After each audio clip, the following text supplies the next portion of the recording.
Lab 12-1. Discover and mask sensitive data by using default masking formats in Oracle DataSafe. Using DataSafe, we can view sensitive data in your Exadata Cloud Service database and discover sensitive data by using Data Discovery. We can also mask sensitive data by using the default masking formats in Data Masking and validate these changes. Step 1. Connect to your Exacs database with SQL Developer. Please visit Lab 4 for instructions to securely configure Exacs to connect using Oracle SQL Developer, SQL XL, and SQL+. Step 2. View sensitive data in your Exacs database. In the SQL Developer worksheet, run the following command to connect to your PDB.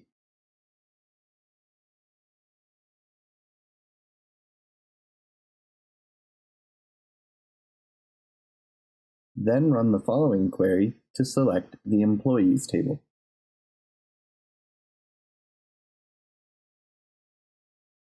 Review the query results. Data such as employee ID, first name, last name, email, phone number, hire date, job ID salary, and manager ID are considered sensitive data and should be masked if shared for non-production use, such as in development and analytics. Keep this tab open so that you can return to it later in Part 4 when you view the masked data. Step 3. Sign in to the Oracle DataSafe console for your region. From the navigation menu, click on DataSafe. You are then taken to the Registered Databases page. Click on the Service console. You are taken into DataSafe. Step 4. Discover sensitive data by using Data Discovery. Access the Data Discovery wizard by clicking the Data Discovery tab. The Select Target for Sensitive Data Discovery page is displayed. Select your target database and then click Continue. The Select Sensitive Data Model page is displayed. Leave Create selected and then enter a name for your sensitive data model. Then, select Show and Save Sample Data and select your resource group. When you have done this, click Continue. The Select Schemas for Sensitive Data Discovery page is displayed. You will need to scroll down and select the HCM1 schema. Once you have done this, you can click Continue to move on. The Select Sensitive Types for Sensitive Data Discovery page is displayed. Expand all of these categories by moving the slider to the right. Notice that you can select individual sensitive types, sensitive categories, and all sensitive types. In the top left, we will want to select the Select All checkbox. We can then click Continue to start our data discovery job. When the job is completed, ensure that the Detail column states Data Discovery Job Finished Successfully, and then you can click Continue. The Sensitive Data Discovery Result page is displayed. Examine the sensitive data model created by the Data Discovery wizard. To view all the columns, move the Expand All slider to the right. Oracle DataSafe automatically saves your sensitive data model to the Oracle DataSafe library. From the drop-down list, select Schema View to sort the sensitive columns by table. If you scroll through the page to view the sensitive columns, you can view the sample data, column counts, and estimated data counts.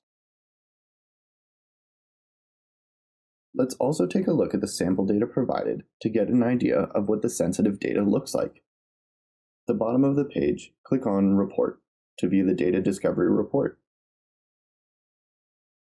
Click on the Chart's Expand button and position your mouse over Identification Info to view some statistics. You can click the Expand button to drill down and drill back up. You can close this chart when you are ready to move on. Step 5. Mask sensitive data by using data masking. At the bottom of the page, click Continue to mask the data. On the Select Target for Data Masking page, your target database is selected. Click Continue. The Masking Policy page is displayed. In the field below Masking Policy, we will need to enter a name for our masking policy. We will use mask1_HCM1. Next, move the Expand All slider to the right to view all of the sensitive columns. If you scroll down the page, you can view the default masking format selected for each sensitive column. For hcm1.locations.streetaddress column, click the arrow to the right of the masking format to view other masking formats. Next to the arrow, you can click the Edit Format button in the shape of the pencil icon. The Edit Format dialog box is displayed. View the description, examples, and default configuration for the masking format. This is where you can modify a masking format. Scroll down and click Cancel. At the bottom of the page, click Confirm Policy, and then wait a moment while data masking creates the masking policy. This may take a moment. The Schedule the Masking Job page is displayed. Leave Right Now selected, and then click Review when you are ready. The Review and Submit page is displayed. Review the information, and then click Submit to start the data masking job.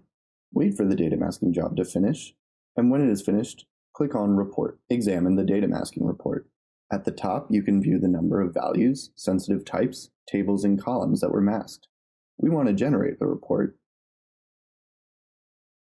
We will leave PDF selected, enter a description, select our resource group, and then click Generate Report. Once it's been generated, we will click Download Report. Access the browser's downloads once this report has successfully downloaded, and view your report in Adobe Acrobat. For step 6, we can verify the masked data in your Exadata database. Return to SQL Developer that you should still have open from Part 2 in this lab. On the toolbar, click the Run statement to execute the query. If the dialog box is displayed stating that your session has expired, click OK, sign in again, and then click the Run Statement button. Review the masked data and resize the panel to view more data.